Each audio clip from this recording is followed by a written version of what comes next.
莫名其妙的穿进烂尾仙侠文里，系统让我拯救世界，打宿傩。开玩笑，我只想安安静静的苟着。于是我重拾老本行，开了家叫饿了没的小饭馆。机缘巧合之下，我捡到了3个帮手。帮手1号是位柔弱的盲眼美人。掌柜的，今日入账共计3两2钱。虽说眼盲，但算账是一把好手，所以我让他留下当了账房先生。帮手2号是位面冷心热的凡人剑客，虽说没有法力，但剑术高超，所以我拜托他帮忙砍柴生火。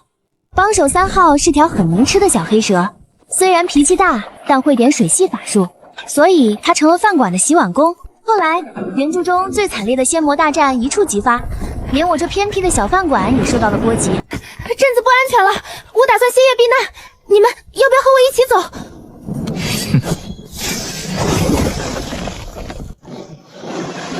既然掌柜的喜欢这里，那该走的自然是他们的。你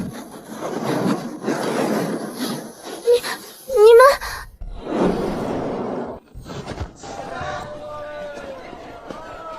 宿主谢谢，您已到达8818小世界。该世界命运线因不明原因出现偏差，请您在2年内找出 bug 并修复剧情，阻止世界毁灭。拯救世界？谁？我打宿傩。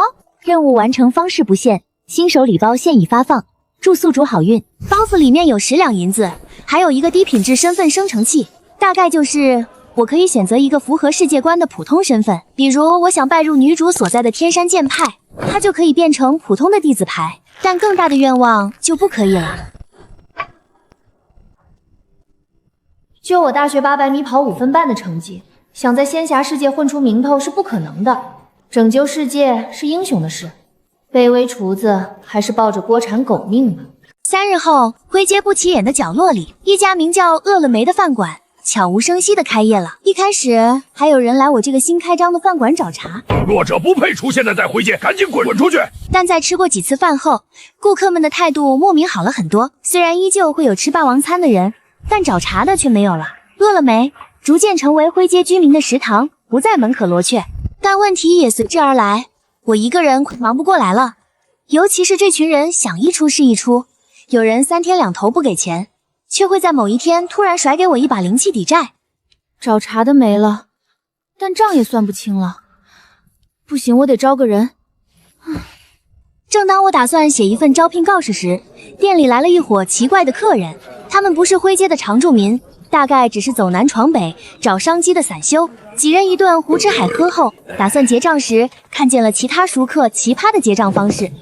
2道菜要收1把中品灵气，1壶酒，1盘炖菜要用10尺胶销来换。就算这菜里有灵力也不对，菜里有灵力。他们干嘛这么看着我？老板，那个我们弟兄几个可能没带够钱，你看能不能……不想给饭钱？完了，遇到吃霸王餐的了，我也打不过啊。不，我们有别的东西可以给您，您先看看再说，绝对不敢赖账。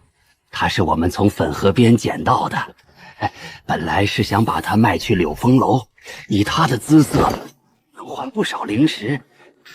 掌柜的身边看起来缺个体劲人，若您不介意，我们想用它抵债，不知您意下如何？您别看他现在病恹恹的，只要喂点药，照样能用。用什么？我问你用什么？真想报警把这帮人贩子抓了。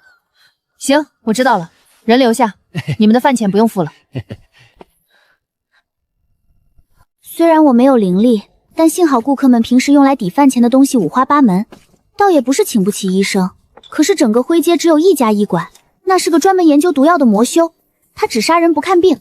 救人这事儿只能我自己瞎蒙着来了。人虽然没醒，看他这红润的面色和姣好的外貌，倒像是个等待真爱之吻的睡美人。可惜我不是王子，我只是个勤勤恳恳的做饭人。看人没什么大事了，我重新开业。掌柜的，你出门在外一定保护好自己啊！就是啊，千万别伤到做饭的手。要不你下次有仇人直接告诉我，我去帮你处理掉。什么人也配掌柜的你亲自动手啊？这些人今天都默契的选择了不赊账，有钱的砸钱，没钱的直接掏法宝。这个鼎看着挺沉，该给大哥账上净余多少？算不动，根本算不懂啊！掌柜的，如果不介意的话，交给我吧。掌柜的果然不可貌相，你还金屋藏娇啊？那我岂不是没希望了？我本来还想入赘呢。滚吧，看那熊样，掌柜的瞎了都看不上你。丹阳宗的聚灵鼎，算你500上品灵石，抵完之前的饭钱，还结余430灵石，给你记在账上了。眼力这么好，什么宗什么鼎，我完全没听明白。我只知道他飞快地算完了所有人的账。晚上打烊时，掌柜的救了我的命，我只想报答掌柜一二。若有逾矩的地方，还望您见谅。不逾矩，不逾矩。你身上的伤都没事了？身上的伤快好全了，不过这双眼睛如今的确看不见东西，能视物只是靠着一些小手段而已。懂了，修真界独有的盲人在复明技术。朋友，你愿意脱下孔乙己的长袍，尝试一下高薪不高贵的服务业吗？早10晚6，双休，包吃包住，月薪你自己看着定。于是饿了没有了第2位员工。若非掌柜的心善，现在的我恐怕已经落入那柳风楼的魔窟了。我全家被歹人杀害，半年前虽报了仇，却被暗算落入人贩子之手。柳风楼可是南风馆。等等，我回忆一下原著。没有任何重要角色叫宋长善，看来是个安全的路人甲。过去的事就过去了，那你以后的人生目标是什么？人生目标？也没什么目标，像现在这样，每天都能和掌柜的坐下来吃顿饭就可以了。知己啊！那孟掌柜的理想是什么？飞升成仙？飞升，人人都说要飞升，但古往今来，真正飞升的又有几人呢？我只想尝遍天下美食，再做出世上最好吃的菜。等到那一天，我虽然不是仙人，但全世界都会记住我的名字。饿了没将会成为3界第1的饭馆。我就是中华小当家。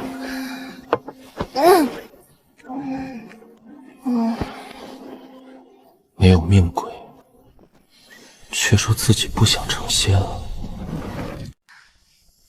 我做了一场漫长又模糊的梦，梦里是我曾看过的那本仙侠虐文，但剧情却是原著中没有写过的，关于大反派岑无觉的过去。岑家是修仙界4大世家之首，岑无咎是100年一遇的天命之人，天生白瞳，能看见人世间所有的命鬼。岑家家主为了飞升，囚禁了他，并亲手剜掉他的双眼。可惜天赐能力人力不可夺，家主为了继续利用他，只好留他一命。他故意示弱逃走，身受重伤，落入魔界。为了活命，他只能吸收魔气，堕为魔修。即使在魔界，他本也存有善念，可他救下的人族修士非但不感激，反而恩将仇报，引来了追兵，彻底掐灭了他最后一分善念。从此，大反派彻底黑化，成为北境的灭尽魔君。他凭着天眼预见未来，捏造身份接近主角，只为了在关键时刻捅他们一刀。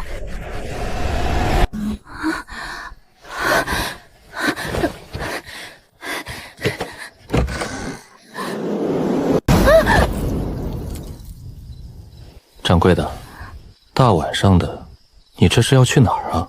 不是，我一个成年人被噩梦吓得满地乱窜，关键是我居然全忘记自己梦见什么了。没去哪儿，就是做了个噩梦。我去厨房倒点水喝。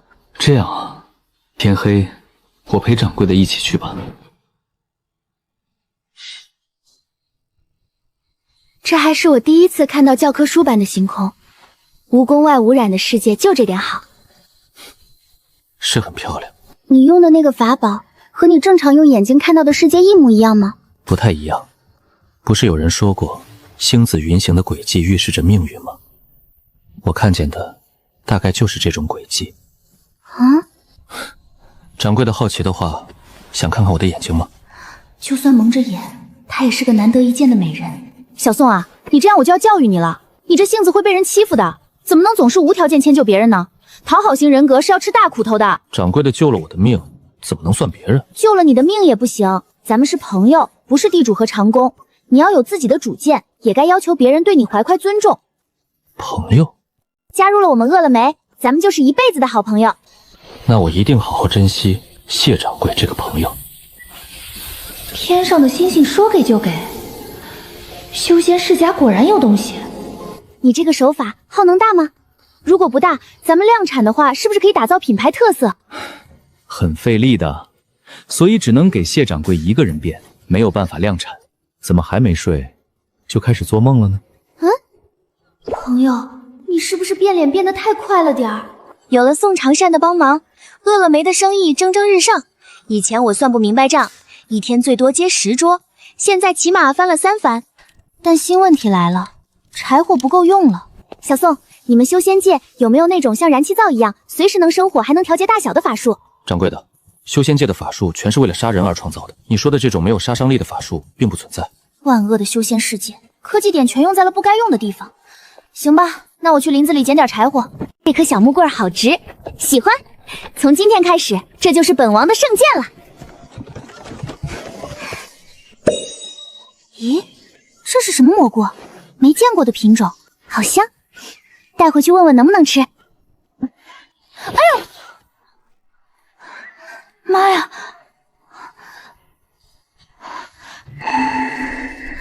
还有气儿，但感觉奈何桥都走一半了。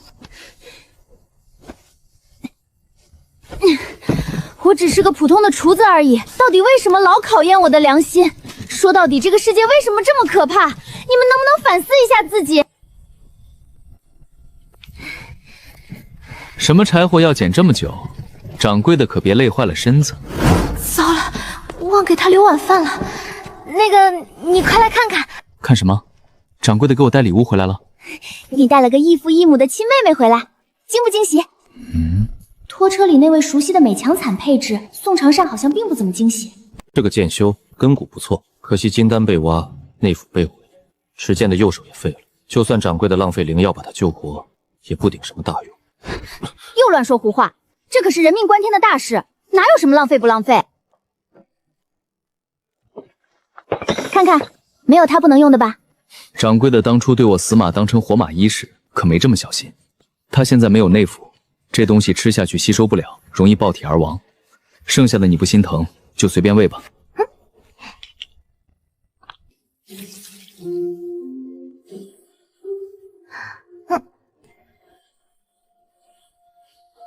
1周过去了，姑娘的伤早好了，不过人一直没醒，她怎么还不醒？这都好几天了，再不醒肌肉都要萎缩了。许是知道自己往后就是个废人了，不愿意睁眼面对现实吧。都是这样过来的，习惯了就好了。要实在担心，掌柜的就去煮碗面给他端上去，兴许能靠善良把人唤醒呢。我对宋医生很是信任，于是端着谢师傅亲自扯的拉面，直奔病房。多谢阁下救命之恩，我欠你一条命。只是我如今身无长物，阁下有想杀的人吗？我可以帮你杀人。停下你危险的想法，我是守法公民。这可是我亲手扯的面，吃过的都说真香，我可是专门去牛肉面之乡进修过的。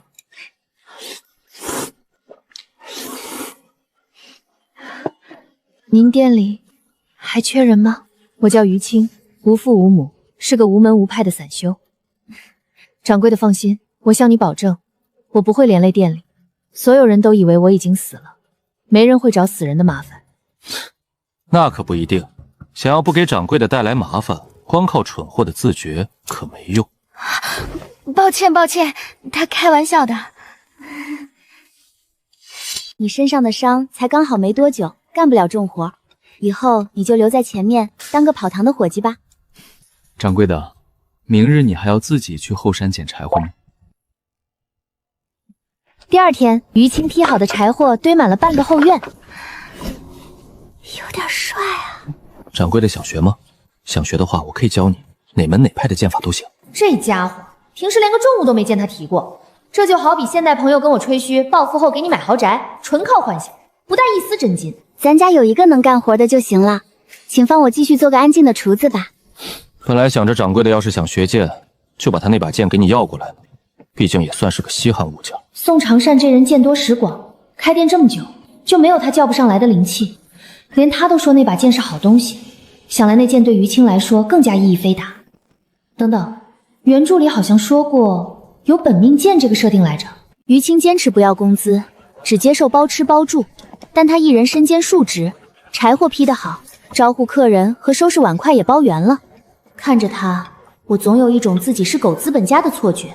2个大美人本身就足够吸睛，加上我的厨艺实在顶呱呱，乐了梅的名声愈发响亮，甚至走出了灰阶，吸引来了外面的客人。但人流量大了，奇葩也就多了。掌柜的，怎么回事？这菜里怎么有虫子？今天不赔钱，大爷砸了你的店！不是说他被坏人废了内府，和凡人无异吗？原来我和修仙界的凡人也有弊。我只是劈柴劈多了，力气才比掌柜大了一点。掌柜现在这样就很好，很健康。不愧是天才。你以前认识于青，怎么感觉他来了之后，你说话就夹枪带棒的？不认识，我可没有结交天才的好运气，结仇还差不多。懂了，生来八字不合。话虽如此，可在某天店里来了个胡子拉碴的大叔时，宋长善还是叫住了我。掌柜的，角落里那位呢？如果我没猜错，是当时排名第2的锻造大师。5年前他妻子意外去世后，他便再也不肯开炉。你这几天不是一直絮叨想给于青青修好那把破剑吗？听说那老头一直惦记着妻子做过的一道菜。我最初学做饭时，一门心思想把菜做成看起来就很贵的样子。可在我忙到忘记吃饭那天，真正让我手脚暖起来的，却是一碗普通的疙瘩汤。你是北境那边的人啊？您说什么？我问你，你是北境的人吗？不是的，只是吃过那边的特色菜。小姑娘，你愿不愿意拜我为师？老夫在修仙界也有点名头，就算你没有修炼的天分，老夫也可以法器把你堆成强者。这位一贯说到做到，能得到这位垂妻，是多少钱也换不来的大机缘。掌柜的心动了吗？答应了，那就给老夫奉茶，以后跟在老夫身边，你别的不用干，只要感谢客人的抬爱，但我这人没有修仙的天赋，也没有什么远大志向，给您当弟子恐怕会败坏您的名声。但如果您满意这顿饭的话，我的确有一事相求，我想拜托您帮我修一把剑。一把剑而已，只要你拜我为师，我自然会帮你修好。你确定只要这个，不后悔？于青，快去屋里拿剑。不后悔，多谢客人。大师，既然求您帮忙，自然不能白拿您的材料。您可以去后院的仓库随便挑选，您手里的材料，我们也愿意重金换取。其他的都好说，再少见的材料，老夫也有存货。唯独这天山剑莲的莲子，50年才结一颗，而且全都被天山剑派垄断了。天山剑派那个人渣窝。原著女主名唤云华，天生剑骨，本该是前途无量的小仙君，可天山掌门将她捡回去，不过是因为她那张脸长得有5分像几10年前遇险沉睡的掌门首徒。大师姐是整个天山剑派的白月光，他们对云华好，不仅把她当替身，更因为她体内的那颗金丹是救活大师姐的良药。原著开篇就是她被最信任的师门背刺，九死一生逃到妖域，遇到重伤的男主南浦月。虽然后来师门追悔莫及，开启了大型月渣火葬场，但那些恶心事可不会凭空消失。即便没有这颗莲子，您应该也能修好我的剑。倒是有替代品，但效果可就不一样了。毕竟天山剑派是剑宗之首，若是能融入那莲子，剑一出鞘便自带传承的剑意。不必了，只要能修补好剑身就可以。我已经有了出剑的理由，总有一天也会有我自己的剑意。既然你坚持，老夫也不强求，带我去后院吧。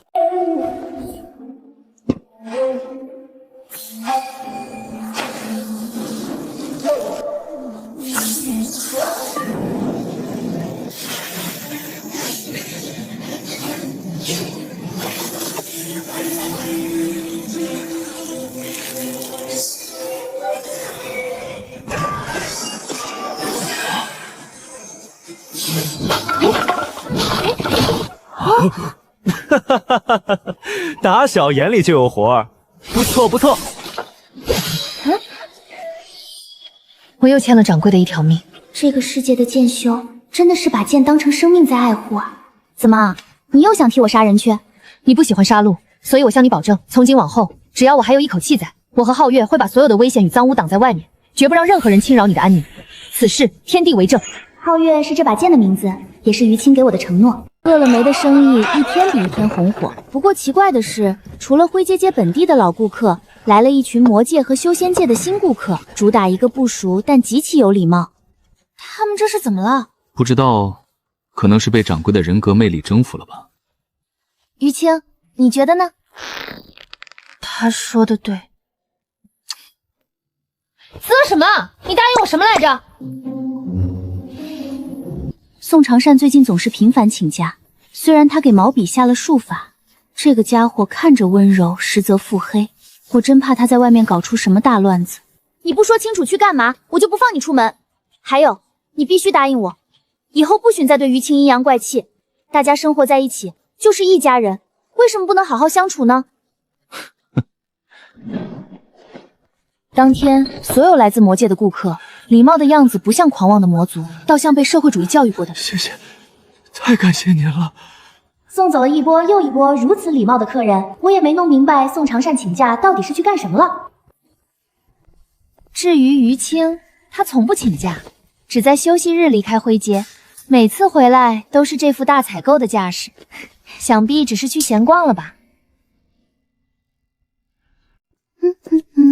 奇怪，食材好像少了一些，而且少的都是些没烹调过的生肉。就算有人饿极了，也不至于偷生肉吃吧？难道是进老鼠了？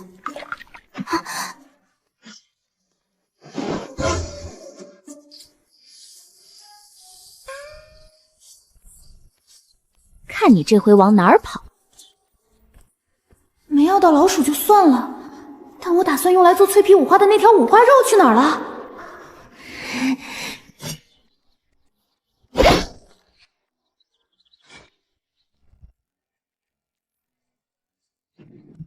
愚蠢的人族，说谁是老鼠？我看你才像老鼠！真是龙困浅滩遭虾戏，竟然还敢撒老鼠药防着本王！放在从前，这破烂饭馆连给本王烹饪食物的资格都没有。这种愚蠢的陷阱，只有人类还在用。真当本王是凡蛇，会被困在一个破烂竹牢里？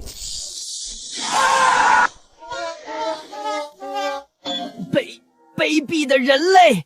对于那个简陋的捕兽陷阱，其实我没抱太大希望。修真界的老鼠恐怕都要成精了，绝对没那么好骗。这个世界没有电视，打发时间全靠这些画本子。看着看着，我忽然想起了自己本来的任务。按理来说，想要拯救世界，最好的办法就是去接近原著中最正义的男女主。师妹，你不过是个替身，今日便让你彻底消失。这篇小说的女主是天山剑派被当成替身的小可怜云华仙子，被恶毒女配挖了金丹，假死脱身，还得一路逃亡。而男主妖域天赋最高的小皇子，半步化龙的娇妖南浦月，被义母凶姐坑杀。人类，你怎么会闯进来？我被追杀。我见你妖力退敌，也让我的元神附在你内府，躲开我凶姐的探查，可否？他们一拍即合，云华借他修为击退追兵。之后，这对难兄难弟一路升级打怪，一如美本修仙升级刘爽文。男女主在升级途中互生情愫，并在重回巅峰后，一个打脸师门夺回金丹重新修炼，一个杀回族内打败凶姐夺回王位。到这里为止，剧情都是正常的。然而，作者为了水字数突然发癫，安插了一个强大到仿佛罢个的逆天反派灭尽魔君岑无咎。这设定一出，读者们本以为是个深情男配，谁成想这哥们儿仿佛反社会一样，不讲道理，莫名其妙非要搞死男女主。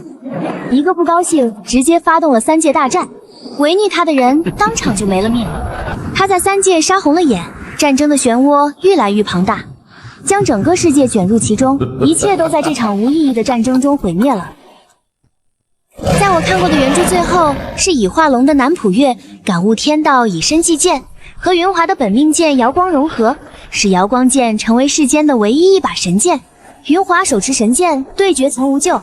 岑无绝，你妄图掌控众生命运，今日我便破了你的命脉！不可能！你怎么可能斩断我的命脉？神剑挥出，以超越此世的力量砍断了岑无咎操纵的命轨，杀死了大反派。但女主也因为妄动神力灰飞烟灭。作者留下一句：一切都结束了，就顶盾溜走。看烂尾文当然生气，更生气的是，我居然被拉进了这篇烂尾文里。哈哈，我是2次元又不是傻子，谁会觉得光靠喊着友情羁绊就能打败那种不讲理的反派啊？我唯一能做的就是苟在安全的地方，不碰主线，躲开反派和男女主，苟到最后一天。如果真有必死的那一天，死前我一定投诉那个抓我来的人贩子系统。估计我这土法子也抓不到老鼠，实在不行，咱们养只猫吧。正好我一直想养个宠物。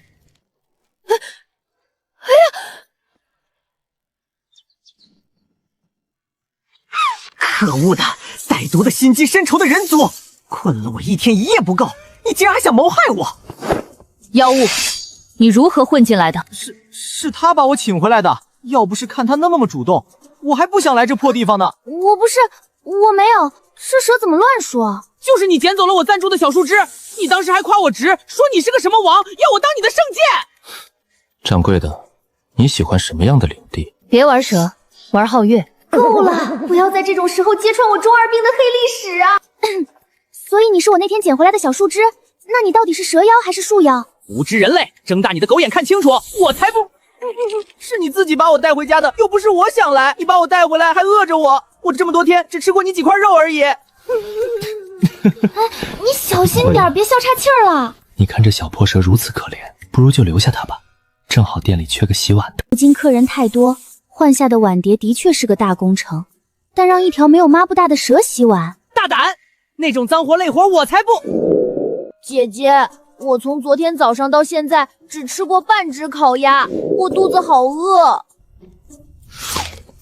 你有这手艺，你早说呀，姐姐！不就洗碗吗？我最擅长洗碗了。妖族狡诈，未必可信。我很理解于青，毕竟在这个世界，非我族类，其心必异。可是没有二次元能拒绝一个会叫姐姐的蛇妖哎。区区一个小妖，于姑娘觉得是自己没法从下护住掌柜的。不管你想做什么，不许算计到他头上。用不着你说。原来宋长善真的有履行承诺，看他们俩关系都好到有小秘密了。今天也是大家和睦相处的一天呢。既然你通体乌黑，以后你就叫小黑吧，挺可爱的。不行，真男人绝对不能说小。行，真男人，那叫你大黑。这个霸气就叫大黑。为了维护他的尊严，我们一致决定叫他大黑。有了大黑后，我彻底解放双手，从此只需要专心做饭。大黑的碗洗得又快又干净，解决了我们饭馆最后的问题。于是我就这样带着我3位能干的员工，彻底将饿了么做大做强，成为整片灰街最出名最成功的老板。不久后，我们挣到的钱和法宝，光靠一个仓库已经放不下了。掌柜的，这里到底又有些破旧，咱们的钱和法宝，一个仓库已经放不下了。我前些日子看到魔界有一家正在出售的酒楼，地方更大，考不考虑搬去哪里开分店？不行，魔界绝对不行。按时间推算，现在大反派应该已经当上灭尽魔君了，去魔界那是送人头。魔界混乱，怎么能让掌柜的去那种地方？但修仙界不同，远比魔界安全。掌柜的不是喜欢上次吃的酥点吗？那家点心铺子附近也有酒楼出售，咱们可以去看看。不行，女主云华现在恐怕正在打天山的脸，修仙界正乱成一锅粥，不适合开店。那要不去妖域？去妖域看你混得多惨吗？妖域早晚要发生夺位之战，也不行。看来看去，这条灰街竟然才是最理想的风水宝地。开分店的事先搁置，但现在仓库满了，我们需要腾出一个空房间来当新仓库。我可以勉为其难，去掌柜的屋里打地铺。毕竟于姑娘已经有大黑这位室友了，不好再挤下一个人。既然为难，就别勉强。啊？那我咋办？你去和他睡。我不要！谁稀罕你？你们好奇怪啊！所以到底为什么要空出一间屋子？你们难道没有乾坤袋吗？啊，我们忘了。忘了才怪吧！短短半年，我已经从小富婆升级成了大富翁，这财力放在现世绝对能和铃木集团一较高下。只可惜系统给的死线越来越近了，但这灰阶依旧是风平浪静。千错万错都是我的错，求您原谅我吧。这半年里，偶尔会有开口便是道歉求饶的人来找于青。于青，这又是哪个仇家？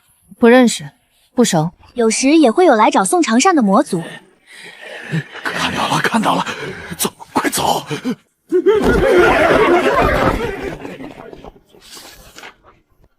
老宋，你老实交代，你怎么招惹了那么多魔族？你在外面没被他们欺负吧？听说那些魔族都是些战斗狂疯子。就算他们欺负我，不还有掌柜的保护我吗？你也悠着点吧，普通的魔族就算了，于青一剑就能解决。你要是招惹到不该惹的，比如传说中那位大魔头灭尽魔君，我只能提前给你订购一口上好的棺材了。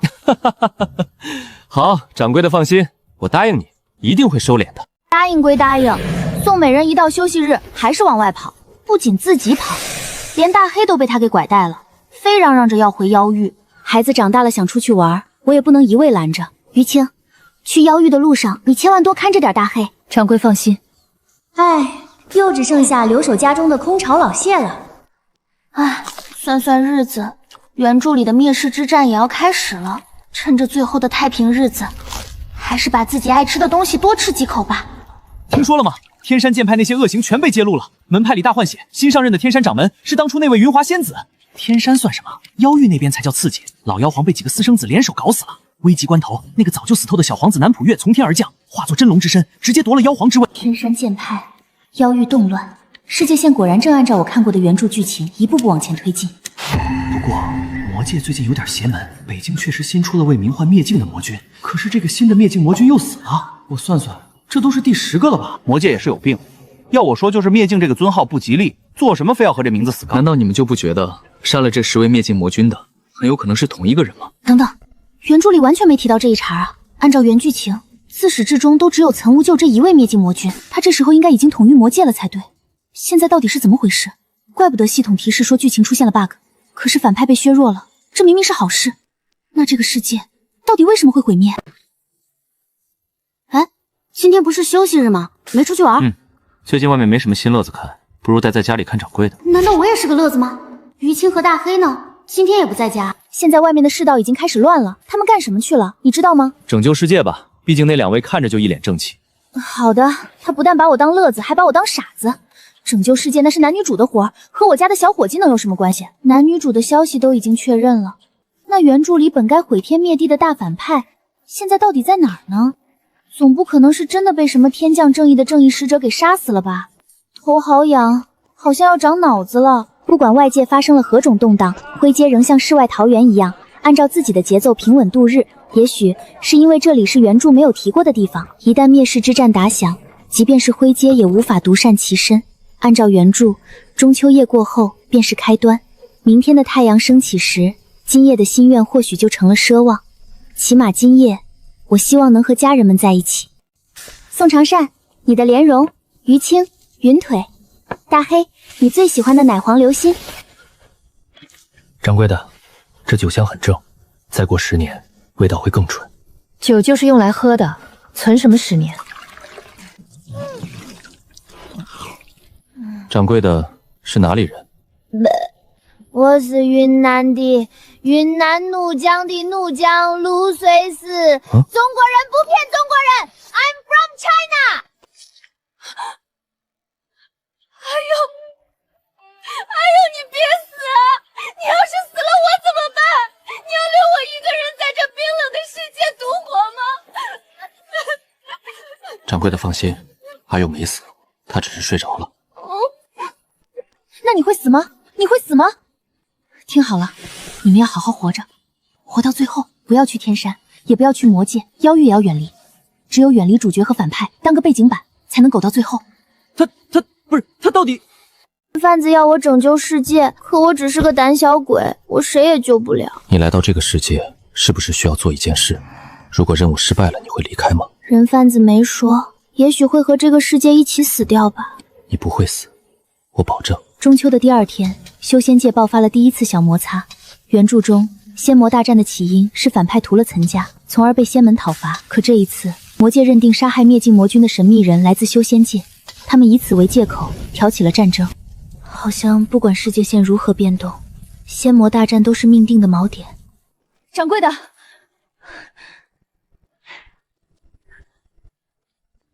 战争的起因可以是原著中的灭门惨案，也可以是路过时被人踩死的一只蚂蚁。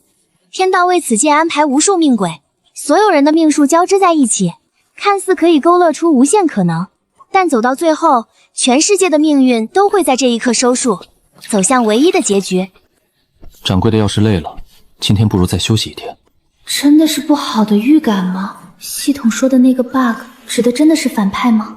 我总觉得自己冥冥之中似乎摸到了真相，可是已知的信息量太少了。仙魔大战爆发的17天后，妖域加入了，但他们像墙头草，在两边来回横跳，强行稳住了局势。战火烧了2个月，没有生灵涂炭，就像有2个下棋人，一个想抹杀这个 bug， 而另一个却想把一切搬回正轨。结果他们都盯上了我。在3方人的争执中，一个普普通通除了柴火什么都没有的林子，莫名就成了巨灵之地。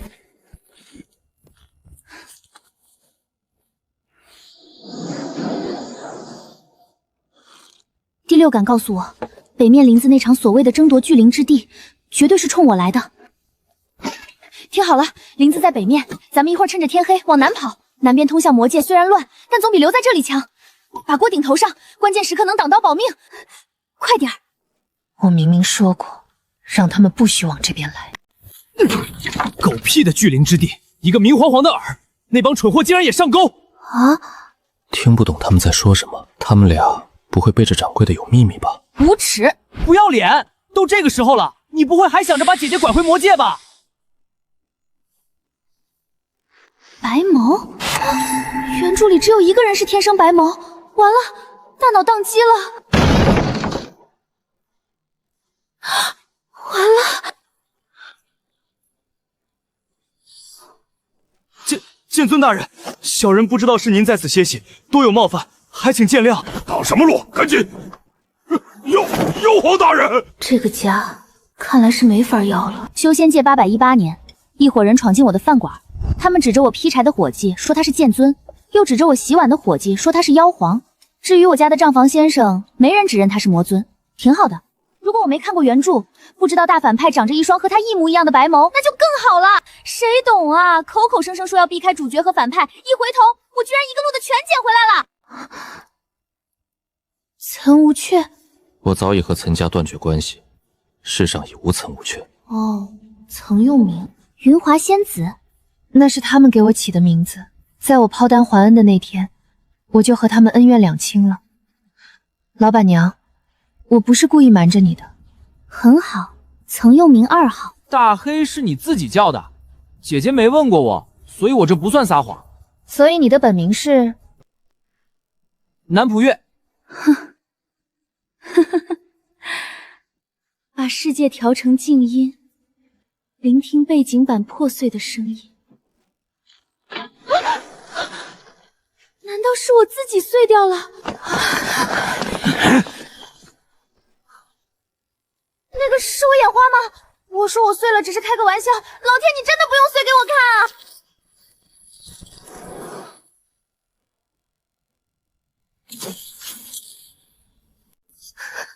原著里大结局的决战之夜，反派岑无碧献祭所有魔族以窃天道之力，众生之命轨化作一轮有心跳的血月，天地消融。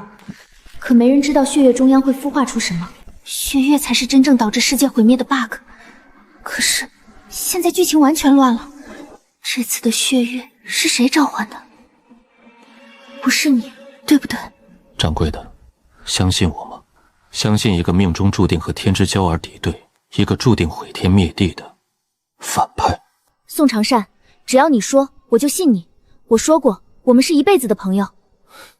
我还要帮掌柜的成为3界第1的饭馆老板，当然不会做这种蠢事。让我来告诉你，上面那个恶心的东西到底是什么？真相要从岑家每100年降世一次的天命之人说起。那双天眼的确是天道所赐，却不是因为岑家有多幸运，恰恰相反，岑家很倒霉，因为岑家被他选中了。这个世界的灵气十分充沛，3界之内人人修行，从出生那一刻就在吸纳天地间的灵气。灵气不仅滋养着3界的万物众生，也在悄悄滋养着这个世界的天道。久而久之，天道渐渐苏醒过来，从原本冷漠旁观世间一切的一只眼睛，变成了一个拥有私心和欲望的人。他认为整个世界都是属于他的，只要能拥有一副属于自己的身体，再吸干这个小世界所有的灵力，他就能挣脱原本的秩序束缚，逃到更高的上位世界，成为真正的神。为了这个目的，他开始小心试探岑家就是被他选中的实验体。天命之人拥有的那双眼是天道的一抹意识，天道借此来偷窥三界，并在三界中暗暗植入棋子。直到岑无咎出生的这个100年，天道终于积蓄够了足够的力量，而这个世界的气运之子也恰好在这时诞生了。其实，这个小世界存在的根本意义，就是为气运之子服务的。一旦云华和南浦月成功飞升，这个世界的灵力就会慢慢衰竭枯萎，到那时，天道就再也没有降世的可能了。因此，天道选中了岑无咎，把他当成压制气运之子的棋子。反派和主角从一开始就是对立的，云华他们如果不死，死的就一定会是岑无咎，这是早已注定在命轨里的事实，无法改变。所以不管岑无咎愿意还是不愿意，他都必须拼尽全力去杀死云华他们。而等到气运之子死去时，天道就能趁着世界毁灭的时机降生于世，彻底榨干这方世界。原著里因为岑无咎的背后藏着天道的恶念，所以云华他们一路节节败退，到最后只能靠南浦月献祭自己，才能暂时夺取一丝超越这个世界本身的力量来对抗岑无咎。可惜的是，就算他们最后打赢了岑无咎，气运之子一旦死去，天道还是得到了降世的机会，最终还是导致了这个世界的毁灭。这才是系统所说的那个 bug， 这个世界的天道产生了自我意识，这才是导致世界毁灭的真正原因。我曾窥见命轨的结局，本想把灭世之战扼杀在摇篮里，你去杀了那些魔君，可没用。陈无咎当反派了，天道就会补上新的棋子。那10个被我杀死的灭境魔君皆是如此，杀一个就会蹦出2个，除非我杀光天下人，否则天道总能找到替代品。既然如此，那血液里正在生长的东西到底是什么？就是天道给自己塑造的肉身。你还没死，请宿主务必在天道出生前销毁血月，血月销毁后，灭世危机解除，宿主可领取奖励回归现实。你回来就是说废话来的？你看我像能销毁那玩意儿的人吗？宿主可以。经过高位面推演，宿主是完成该任务成功率最高的人。那你们这个高位面挺不靠谱的。我就是个不中老子，我这辈子做过最勇敢的事儿，也就是在公交车上把偷拍小姑娘的色狼手机打掉。不是，真让我去打苏挪啊！如果你不勇敢起来，这个世界会毁灭，所有人都会死，包括你身后的那3个人。宿主，你不是一直想要家人吗？现在你有家人了，你不能为了家人勇敢一次吗？你消失这段时间，是不是偷偷恶补2次元嘴动术去了？电刺那个废柴都能打败马奇策，你为什么不能？回头看看，你也有你的波奇塔。够了，你果然是去补饭了。别说了，太羞耻了。既然剧情已经乱套了，现在能阻止血月的，好像只有我这个厨子了。第一个站到我面前的是南浦月。姐姐，别怂，一会儿咱们就干他丫的！所有威胁都交给我，你就安安心心躲在我身后，有我在，绝对不会让你受半分伤。于青从我身后缓缓搂住我，正要低头，却被身前的宋长善捏住了下巴。去结束这盘棋吧，于青的剑骨会育有你，等你醒来，一切都会结束。现实从我眼前消失，可世间的命轨却在此刻出现在我眼前，那轮血月也在我眼中变成了最真实的模样。宋长善的天眼让我看清了血月的弱点。于青的剑骨在周身暗起微光，免疫了所有来自血月的伤害与侵蚀。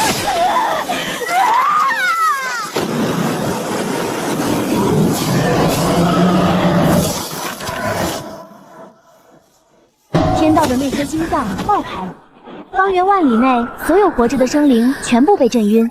恭喜宿主血血成功完成任务。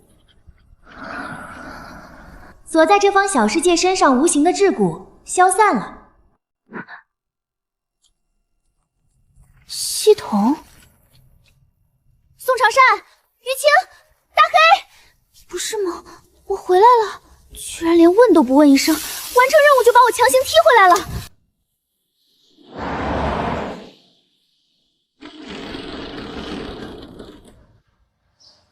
以前每次开门，我都会骄傲的插肉在门口摆会儿 pose， 可现在，这东西好生古怪。根据系统推算，正在为宿主颁发奖励。说了我来摆桌椅，你别添乱。凭什么你摆？我比你快。掌柜的，早上好啊！现在要开始营业吗？